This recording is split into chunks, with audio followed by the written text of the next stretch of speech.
Good morning, everyone, and welcome to this session on neurodivergent journeys. So we're going to have two speakers today, and they will speak back to back, and there'll be a chance to ask both of them questions at the end of the session. As we have done all through this conference, if you could ask the questions via the app, that would be great. It lets our online audience ask them in the same way. If you can't use the app, we do have some microphones at the front that you can come and ask to. We do ask you to use the microphones so that the online audience can hear the questions. So we're going to be starting first with Dr. Kate Bechtold, who is an Associate Professor of Physical Medicine and Rehabilitation at Johns Hopkins University, USA. And she's going to talk about the importance of understanding and supporting the transition from adolescence to adult life, which is such an important time. So over to you, Kate. Thank you.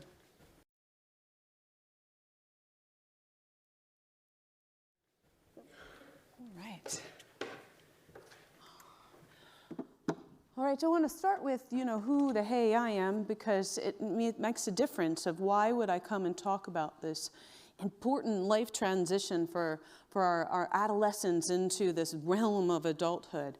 So as a clinician, putting that hat on and putting as a researcher, I've spent my career studying and working with and providing services to individuals who have acquired injuries to their brain. Now that could be from a whole cascade of types of events. It could be a stroke, it could be a brain tumor, it could be an infection of the brain, it could be traumatic brain injury. But my specialty areas tend to work with adolescents, young adults into adulthood. Because I just feel like there's so much going on with brain development, and as a person who finds the brain incredibly fascinating, to help those individuals see what life, the possibilities are, and seek meaningfulness in their life activities, regardless of how their brain functions, how it has all of its strengths and idiosyncrasies as well. So I'm going to take those hats off for a minute and put my mom hat on, because I think that's also important for understanding the perspective that I come from. So I have two daughters, two teenage daughters. One, age 19, who just went off to uni in August in New York City. So she is an absolute delight. She has applied herself with absolute rigor her whole high school career and landed herself into one of the top programs in the country for architecture. And she has an exquisite brain that has the ability to mentally manipulate objects so that she can see them any angle and then actually render them on paper, which I just can't even fathom how she does that.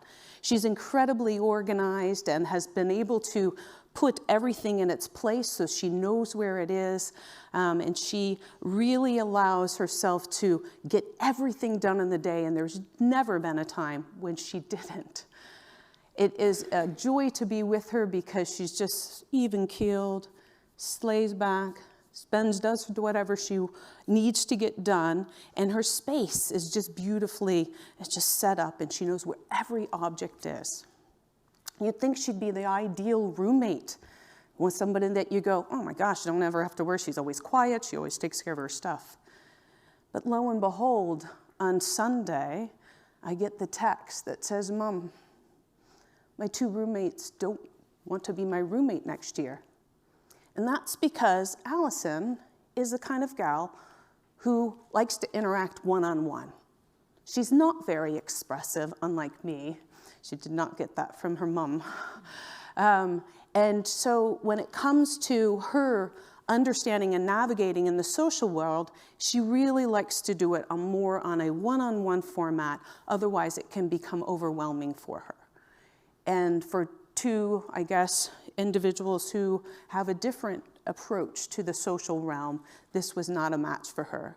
And so right now, I'm sitting here as a mom going, I'm proud Mama Bear for my kid off at uni doing so well, and how can I now help her further on her journey as she has to navigate this social realm, being someone that's now been told you're different, and we don't want to be with you. Then we come to my 16-year-old, almost 16, Saturday is her sweet 16 birthday. And she is delightful in her navigation of the social realm. She is exquisite at being able to understand social relationships, has a huge heart, wants to be in a caring field, and she is someone that is looking to, how can I help?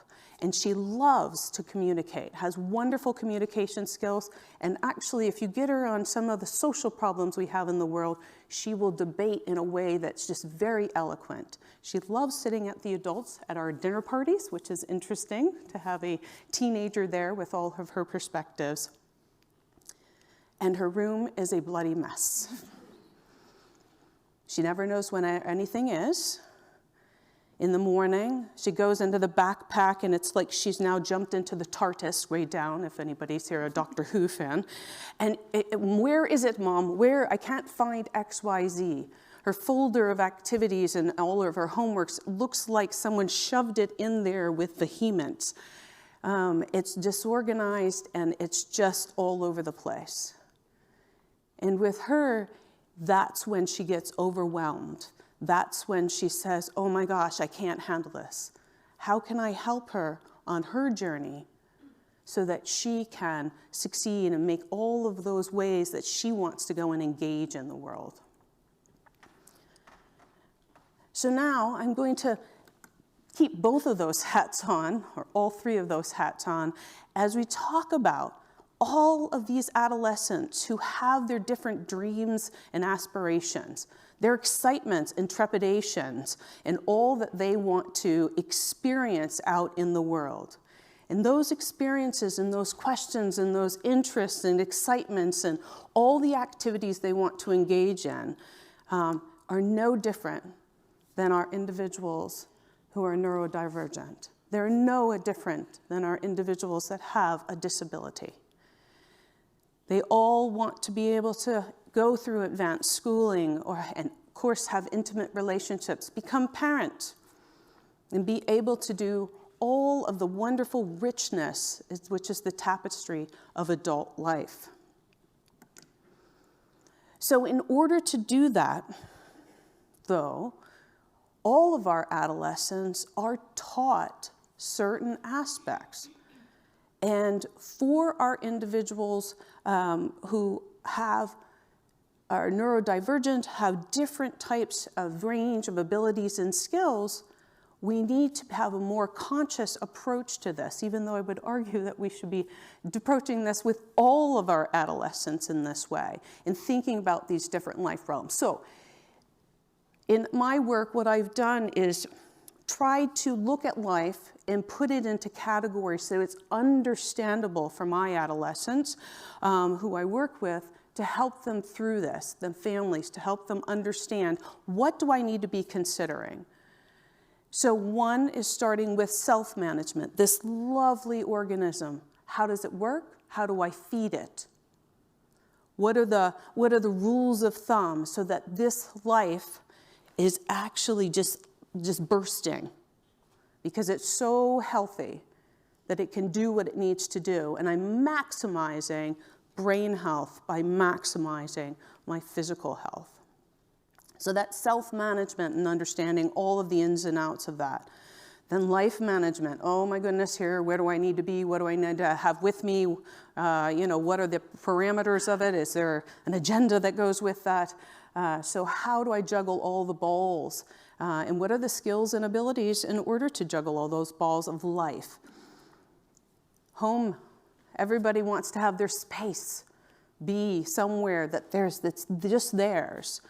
Well, that takes knowing how to call a plumber when the darn pipe bursts, and how do you manage, the electric bills, and how do you figure out how to, clean the dishwasher when it starts to smell like high heaven because you've used it and never cleaned it. And then medical management. No matter what, we all need to go for our 6-month checkup with the dentist, or, get our eyes checked if we notice, I'm squinting a little more, or what have you. Well, there's also a whole host of medical management aspects that adolescents need to consider when they have chronic medical conditions or take medications or are just trying to figure out how, to manage this system and make it sure that it stays healthy or can maximize its health. So understanding those 4 elements and then being able to walk through them. So there are a number of factors that can affect how an adolescent is able to take on all those vast skills and abilities. And we need to be thinking about how can we support that as parents and as educators, clinicians, because when we consider it, then we are at a doorstep to being able to partner with them through this process. So in thinking about this, there are a number of, that I've highlighted in these bubbles on the outside. So time and opportunity to develop the skills. It is not at age 18 where you're going, well, it's time for you to pop off now. You've reached that age of majority. Off with you. That does not allow the opportunity to develop the skills and knowledge of how do you manage all of this? How do you juggle all of those balls in all of those 4 realms? What is the support system like? Who is actually in your back pocket? And, we think about support. A lot of times we think about, I've got your back. Go get them. There's also instrumental support. In terms of, what are the cascades of actually in the moment, how do you get from X to Y, Z? What are the steps? But also, do you have transportation for that? How can we partner together so you learn how to navigate those elements of it? So can we provide that support for you? As well as, the emotional parts of saying, hey, I'm here, give me a call if you run into a pickle, and we'll march it through together. Just like when my daughter texted me the other day and said, holy crap, Mom, I've been dumped. How do I navigate that? I've got to now live with those 2 individuals for the next 3 months through the semester and still be able to focus and put all my energies towards my academic pursuits. So moving across, we have the knowledge of these clinical providers that can partner with those individuals.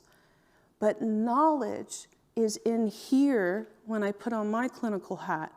It is not in my adolescent or with my parents that I'm working with. I need to impart that knowledge, and in order for that to happen, we have to think about communication and clear communication and conscious communication about these 4 realms.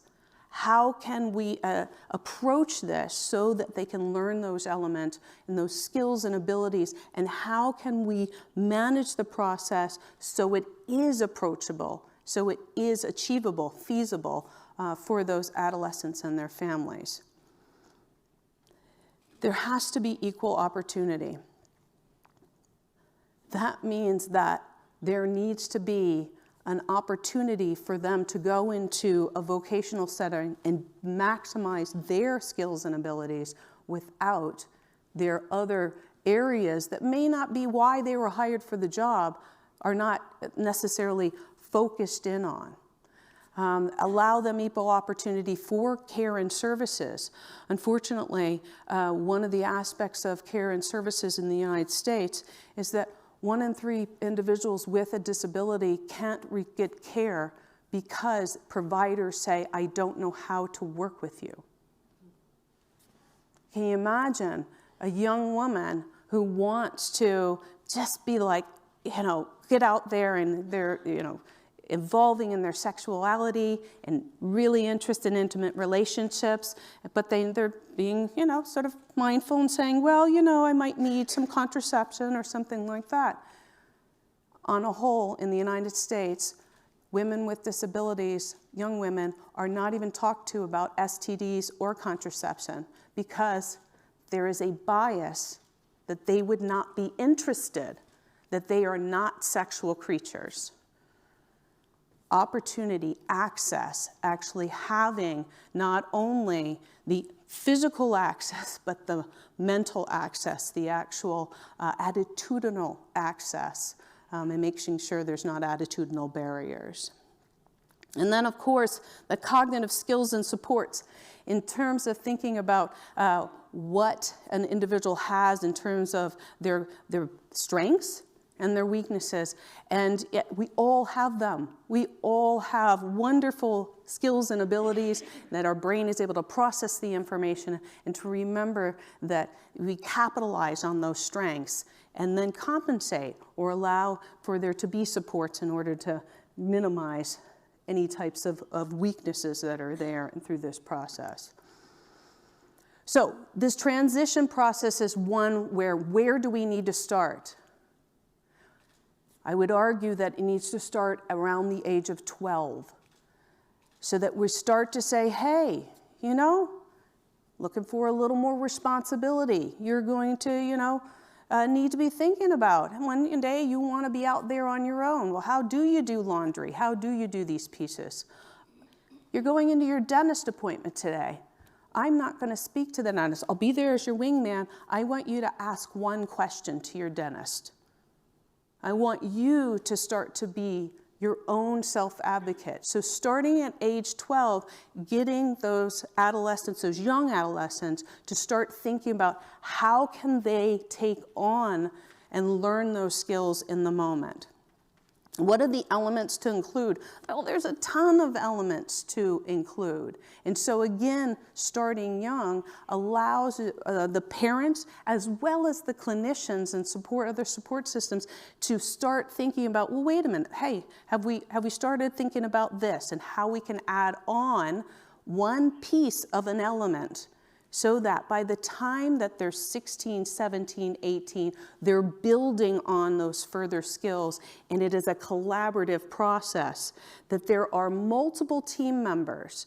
Team members are not just the parents. That's not the only people that are driving this.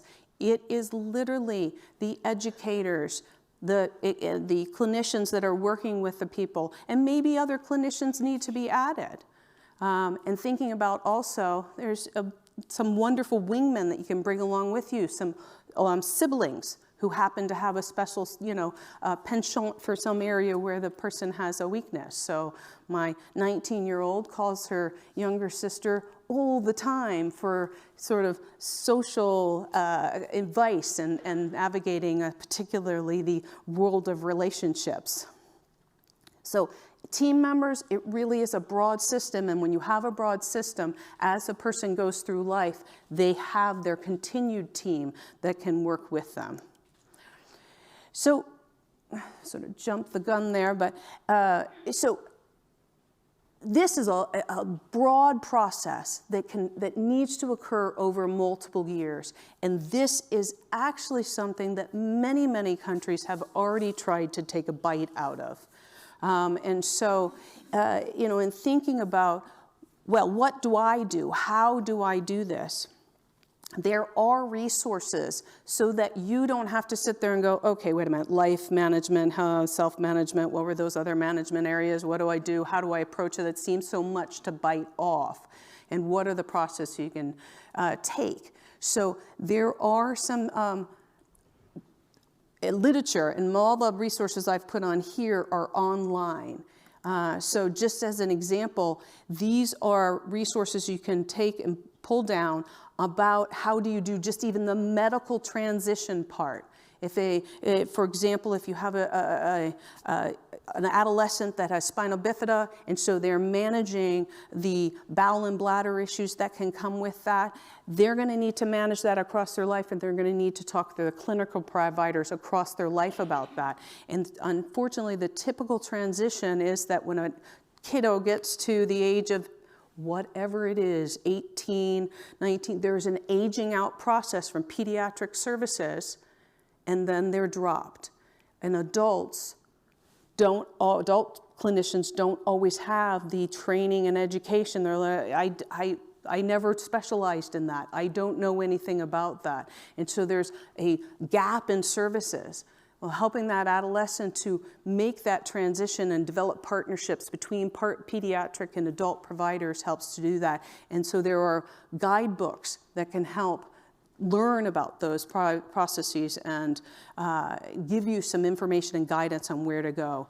There are actual toolkits that you can download and have it all there in front of you as an approach, so that, you know, if you're a parent, you can pull that off and say, okay, what should we be thinking about? We're going in for an appointment to meet with the gynecologist for the first time, or we're meeting with our dentist, and you're starting to be, you know, thinking about braces or what have you. How do I help you to become your own self-advocate, your own guider, and so that you can transition into management of your own life and responsibilities? And that doesn't mean the parents necessarily drop off, because that's another piece that tends to happen, is that, and which I experienced more recently, which is, you know, I call up and say I'd like to schedule my daughter's appointment, and we still have her same pediatrician that was with her at birth, and she's like, I'll stick with her until she's 25. I'm like, fabulous, except I call up and I no longer can talk to anyone, because at the magical 18, bing, she is now her own adult, and I am not allowed to have that information. But that doesn't mean, as a parent, I can't still be a wingman with her when she goes in there. It's about conversations about that. So there's a number of resources that are built. We need to build more resources, and we need to be collaborating and opening the discussion. I think that so many people who have made the point across the last 2 days is communication. Let's talk about all of these processes. Let's talk about the elephants in the room, so that we can actually start to have a dialogue and say, what's next? How do I help this person on their journey from, in this case, adolescence into adulthood? So I will leave it there. Thank you. So our next speaker is Holly Wagner, who is an actress, writer, an epilepsy advocate, and lots more. So today Holly will speak about her life with epilepsy. Thank you, Holly.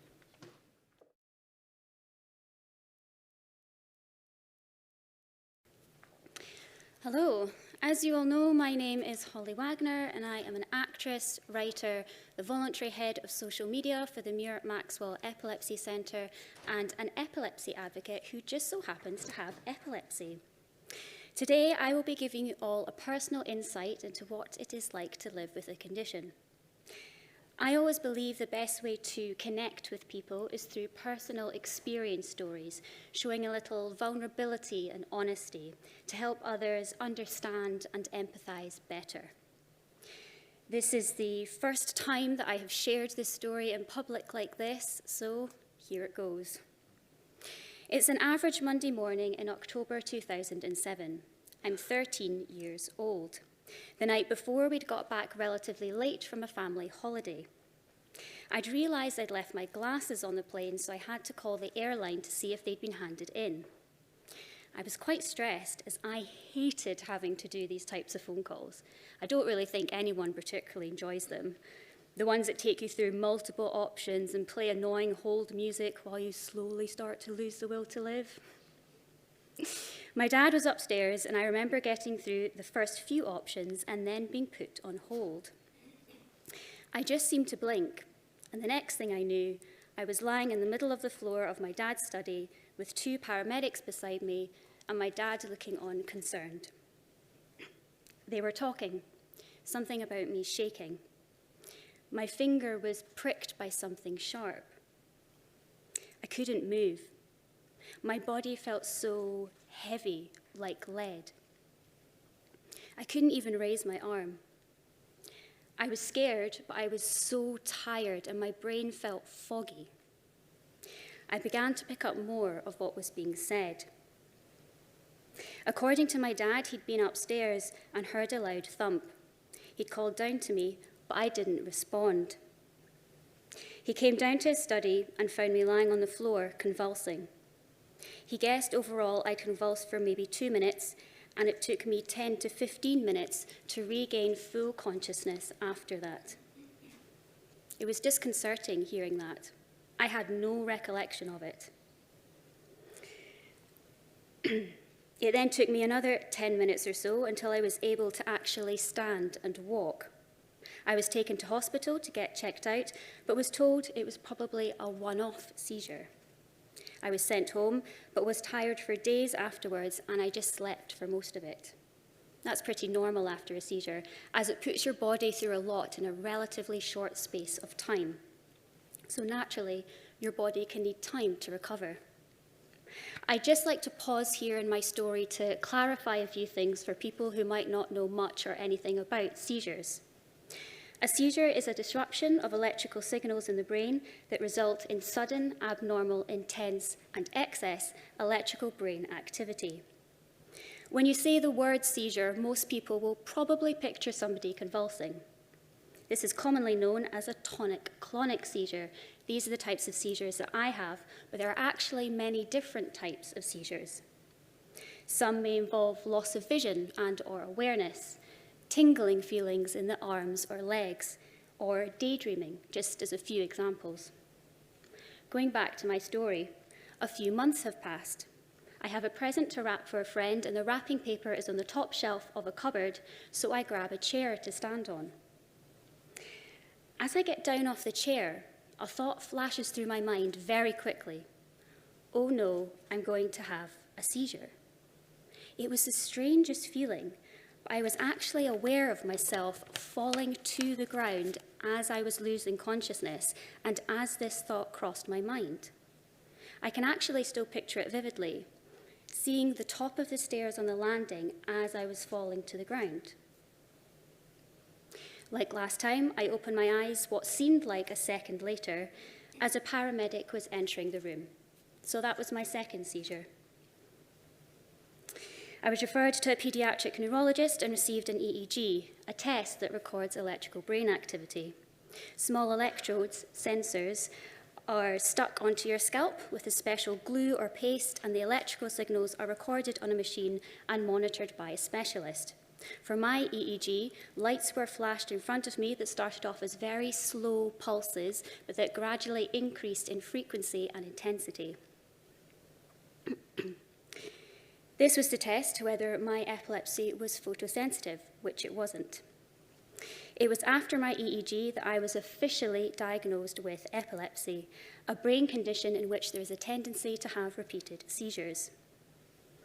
It was a scary time. None of us knew anything about it, and I was terrified I'd have a seizure at school in front of everyone. I was put on Epilim, also known as sodium valproate, to control my seizures. Although the medication seemed to do its job, I hated it. The side effects I experienced included weight issues and depression. In all honesty, it was a horrific time of my life. I was dealing with this newly diagnosed condition, and we had no idea what caused it or my seizures, whether the medication would actually work, and was also having to adjust to the medication side effects I was experiencing. I told very few people at school because I was scared that I would get bullied, a rational fear, as I have since heard stories of children being bullied because of their epilepsy. I felt very alone dealing with it. My parents were really the only people who properly empathized and were the closest to understanding what it was like. I feel really bad for them, as they were the ones that had to deal with my frustrations when it all just became a bit much. A few years go by. I'm now 15. I have another review with my pediatric neurologist. She tells me that since I haven't had any more seizures, it would be possible for me to slowly come off my medication. Fantastic news. I follow her guidance, and that's it. I'm medication-free. Shortly after turning 16, I have another review and have still had no seizures. So I was told that it was likely hormonal, as my seizures occurred when I had just become a teenager. Again, more great news. I was so happy and relieved. Fast forward a bit, and I'm now 17. It's a Sunday evening, and I'm watching TV. I just seem to blink, and suddenly I'm in the middle of the lounge floor, a pillow under my head, paramedic in the room. Although I'm absolutely exhausted and my brain feels foggy, I know what's happened. I've had another seizure. I can't help it. I just burst into tears. I'm so unbelievably disappointed. It's one of the worst feelings I've had.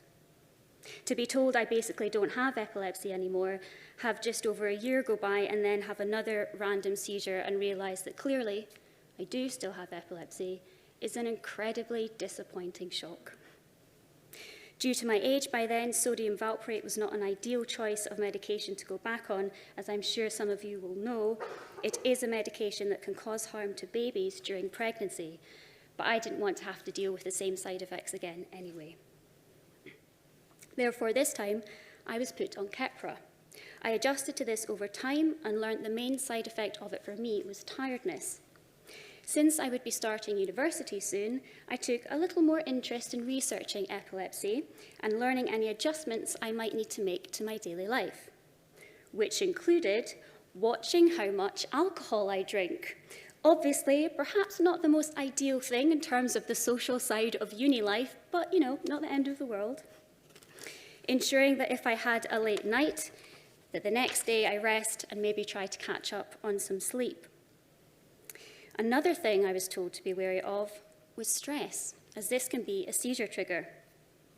Not the easiest thing to avoid in your day-to-day life, as I'm sure you'd agree, but something I try to do and that nowadays I'm a little better at. I would like to again pause here in my story. The aim of my talk today is to educate and help enhance your ability to empathise, not pity, empathise, with those of us who live with epilepsy. Yes, seeing somebody have a seizure can be scary. I will not argue that. However, it's actually far scarier for the person having the seizure and living with the condition. Some get warnings before a seizure. Others, like myself, don't, bar the one time I mentioned earlier in my story.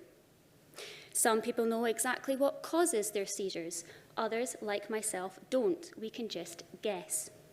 Regardless, though, we can lose little chunks of time during a seizure, which in itself is pretty disconcerting.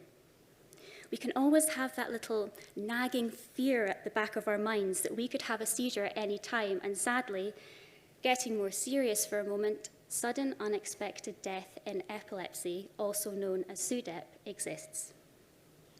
That fear also extends to the fact that we could have a seizure in any place, so that is potentially quite dangerous. It's very difficult to push that fear away because it's very real. It took me a long time to stop letting it affect me so much and to try to put things into perspective. I know my possible triggers, tiredness and stress. I know the reasonable and sensible steps to take to help avoid or at least deal with these types of potential triggers, and I know ways to help remind myself to take my medication. There is also the impact of the seizures themselves, for example, and everyone's different, but it can sometimes take me a week or more to fully recover and feel myself again. That's how much of a physical and emotional impact it can have on me. But there is also the daily impact of actually living with this condition, the smaller parts others don't always see or realise. Getting back to my story, I'm now 23. I've returned home from work. At this stage of my life, I'm working in corporate tax. Coincidentally, I was planning on organising a bake sale and some fun activities at work to raise money for Epilepsy Scotland.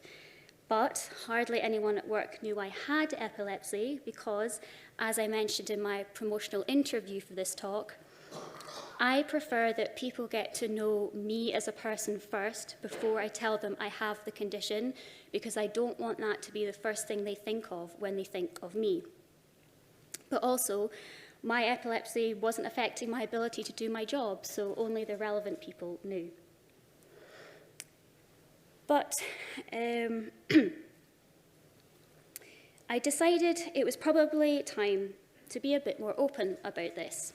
These weren't school kids I was dealing with anymore, they were adults. But naturally, this was still a big thing for me.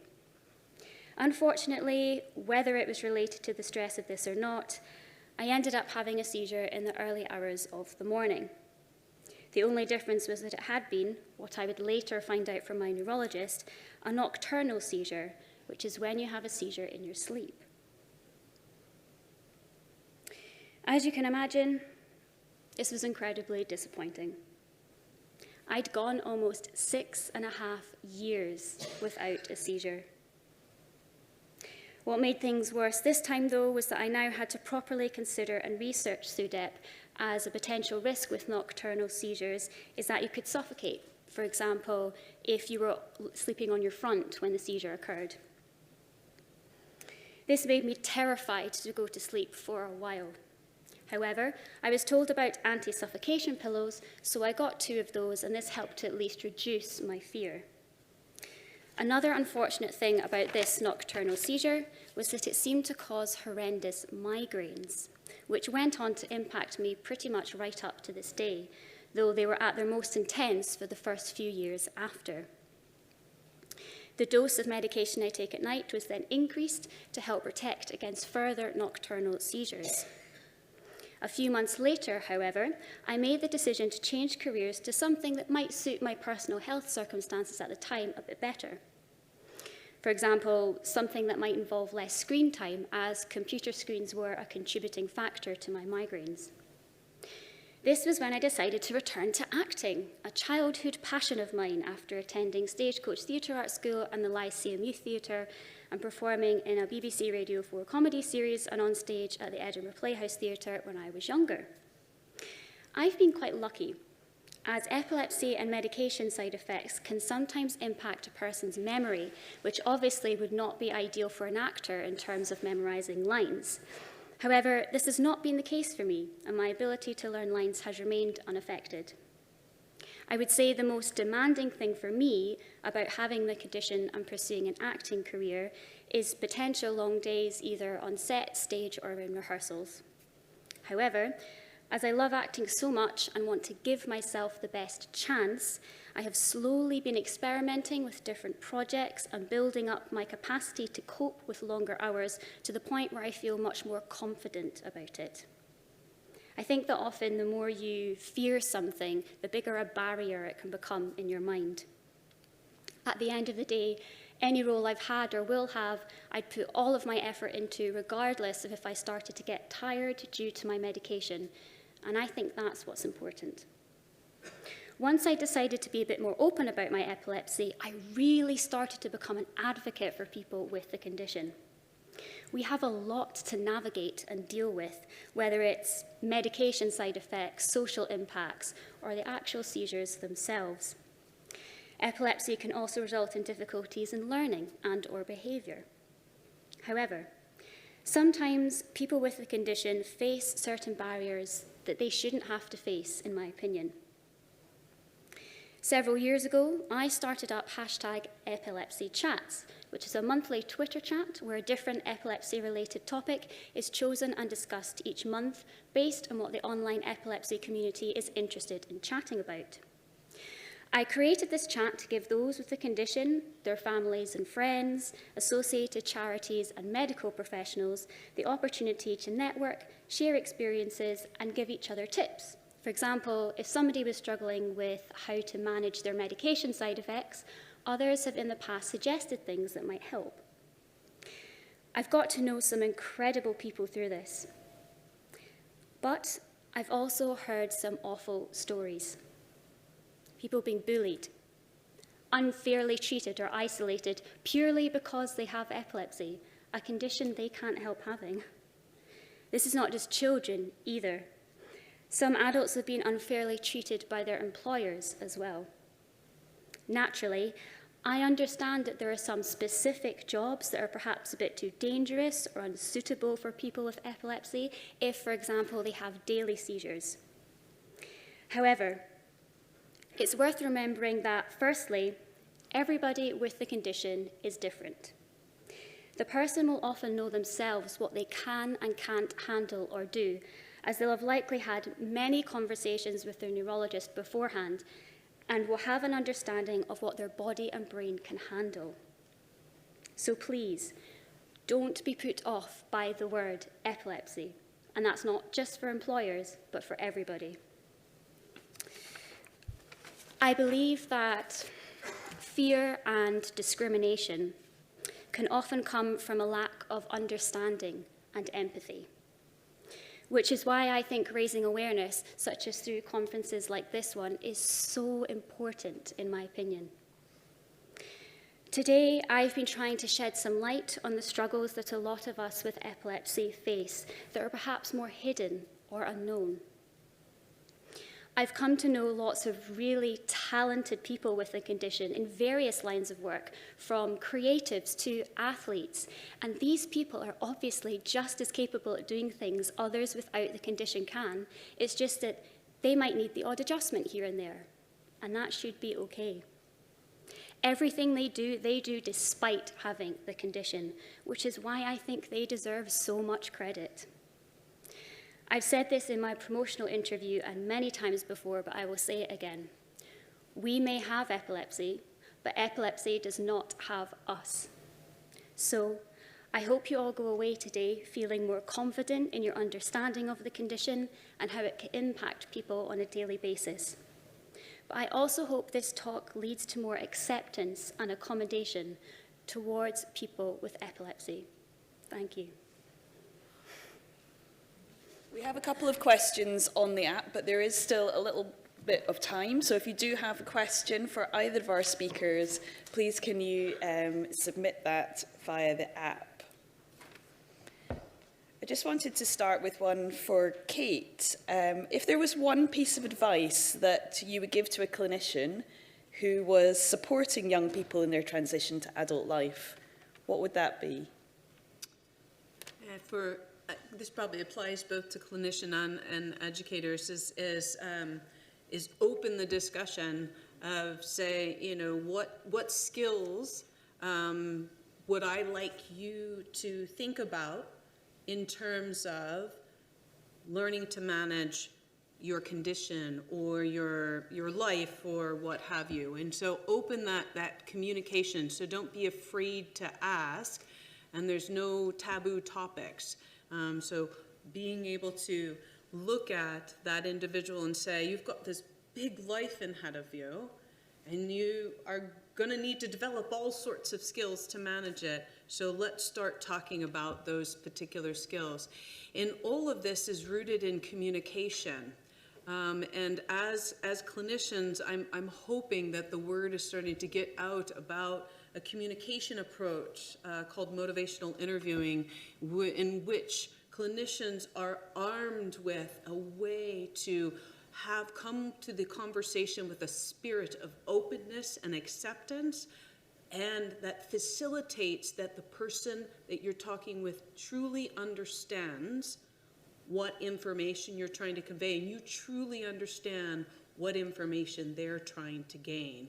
And so if you're not familiar with it, there are wonderful trainings that are offered, and I'm happy to share that information with individuals, because you actually can have your whole hospital system be trained on how to use a communication approach. And the data is so interesting. You actually reduce the amount of time of your clinical visit. You actually become more efficient in your communication with that human being you're with by using this approach of communication. So I would hope that, opening that door to communication in healthy ways. Thank you. And one for you, Holly. You've clearly touched the hearts of many of us in this room. There's a question here about what are your hopes for future treatment and support of epilepsy? Oh, quite the question. It's a big question. Yeah. Well, one of the main things for me is that I hope that I had a great neurologist, a pediatric neurologist, but it kind of touches on what you were actually saying earlier on, Kate. I found the transition from into adult services quite different, and what I would really like to see is more support. Just because we've hit that age 18 mark doesn't mean that we don't need the exact same support. So I really hope that improves in time. but just more raising awareness. I mean, I've heard it so many times in pretty much every talk during this conference, because you don't want people to be afraid of a condition that they might not know anything about or understand. So the more awareness you raise, the more comfortable people will feel around that condition, and they won't, feel like they need to avoid it as a topic or anything like that. And it will ultimately allow people to be more accommodating, and everyone just wants to be treated like a normal person, and not felt like they're different or isolated or anything like that. So yeah. Thank you. So we've got a question here about the transition challenges. Do you think that it's different for neurotypical individuals, or are the transition challenges the same but maybe just a bit less complex? One of the guiding principles that I've had in my career is that, and as I already mentioned, that when I come to the table, I'm usually working with individuals that have acquired some type of injury or change in their brain functioning. And so that principle is, it's more about the brain that was injured than the brain injury. And so you have to take each human, and say, hey, what are your skills and abilities? We can lump into categories and say, oh, well, adolescents, their brain isn't, yet got all those integrated frontal networks yet. And so executive functioning is still coming online as well. Well, what executive functioning? I would say that depends on whether you're talking about the aspects of organizing information or actually integrating information in order to put together a plan, or all of those rich social skills where you integrate the information that's coming at you. And so to really understand what an individual is going to need and a neurodiverse individual is going to need depends on that individual person. And so it comes back to what you're saying, Holly. Ask the question, what do you need? How is it for you? And don't make assumptions. I mean, one of the pieces about scientific literature and all of our research, wonderful, and I will continue to push what we know, but I cannot extrapolate the literature to one person. I have to know that human being. I take my knowledge and partner with that human being to say, how is it for you? And that's the only way we can apply. Thank you, Holly. Can I just give you one final question, which is about what would have made you feel less alone, particularly as a teenager, but just in the times where you weren't telling people and weren't maybe open about it? That's a really difficult question, actually, because it was also, I think you just kind of, well, for me anyway, it was the being so worried about being honest and telling people that I had epilepsy, because I was at that age where you've just gone into senior school. There's always a risk of kind of being bullied regardless, but if you add in the fact that you have epilepsy, I feel like you're just more of a target. So I very much felt, well, I don't want to be a target. I'm not going to tell anybody. It would have been nice if I could have felt more able to tell people, but I think that maybe does also just come into the age thing.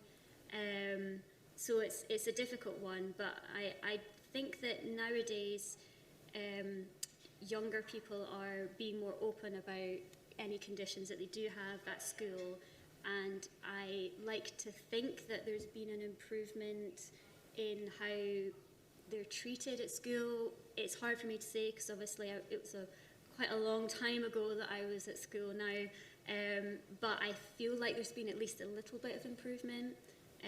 So, yeah. Thank you. I think both of those answers bring us beautifully back around to the theme of the conference of it takes all kinds of minds. So that's the end of this session. Thank you very much for everyone to join us, and thank our speakers again as well.